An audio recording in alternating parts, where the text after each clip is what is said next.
So I had a big plan to talk about lots and lots of concerts I went to, and I'm still going to talk about them. I think the last one I did was Elton John a while ago at the Sun Bowl in El Paso. And today I'm going to talk about a concert that I went to in 1976. The concert was May 2nd, 1976, and it was REO Speedwagen, Tommy Bolin, and Robin Trower headlining at Tempe Stadium in Arizona. And I went to this boarding school in Arizona because I was a truant and would not go to school, so I was sent away where I had to go to school, which I did.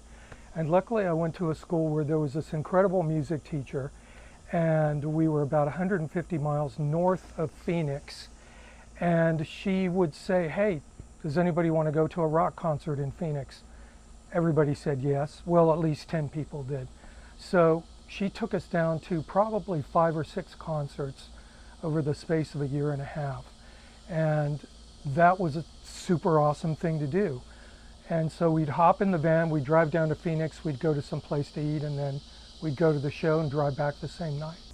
So it might sound a little strange that a music teacher would be taking a bunch of kids down to a rock concert, but this was a very progressive school, and they had a lot of stuff like that going on. So it wasn't really out of the ordinary for a teacher to suggest to go off campus with a group of students to anything in particular. There were field trips to monasteries, field trips to Mexico, and trips just during the year to mining towns and all kinds of strange stuff around northern Arizona, and also day trips to Phoenix. So this was not completely out of the ordinary to be going down there to do this. So when we got to the venue, we were given our tickets and basically told, meet back here at 10 o'clock or whenever. So that's what we did. We split up and went on our merry way. Usually there might be about 10 of us going to the show.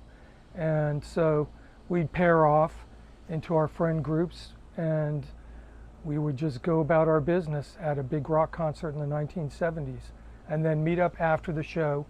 And that was kind of a cool thing to do because everybody had a different impression of what went on. And some people went just to get out of school, and I mean, it was on a weekend, but some people went just to go down there to do it, and other people like me were big Robin Trower fans and music fans. So it was usually a combination of people going to these things.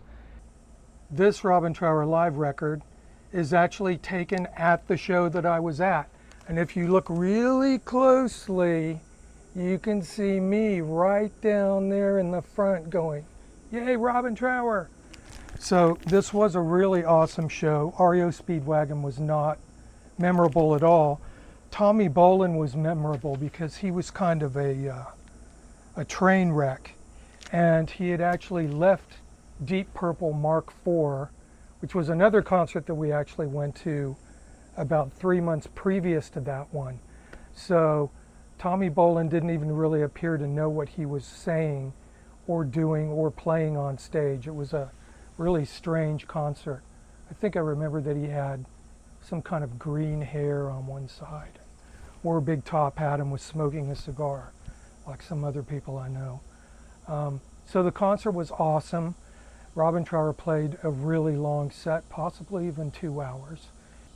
It was super hot, even though it was May, so it was starting to get really blazing hot in Phoenix. Robin Trower wore like a little purple suit. I remember thinking he looked kind of like an elf or something, and maybe had like 4 Marshall stacks, but the sound was epic. It was the original classic Robin Trower trio with Bill Lorden and James Dewar, I believe. And it was an incredible show, and I would see Robin Trower probably about 5 or 6 more times after that. So it was a super enjoyable show to go to in the bicentennial of our nation. I think the University of Arizona football team played there, and they would have rock concerts there, and this many people would go to the rock concerts. And you could just walk in. This concert probably cost $5 to see all these bands, maybe even less possibly. The sound was enormously loud. There were no phones being held up. It's 1976. Everybody was getting completely as high as they could. And Robin Trower played a great set. He was always completely reliable, still is, and played all the stuff from his first, I think there were 3 solo albums, and then maybe he played a couple of cover songs also. But as usual, incredible tone, great stage presence, and just an incredible sounding gig.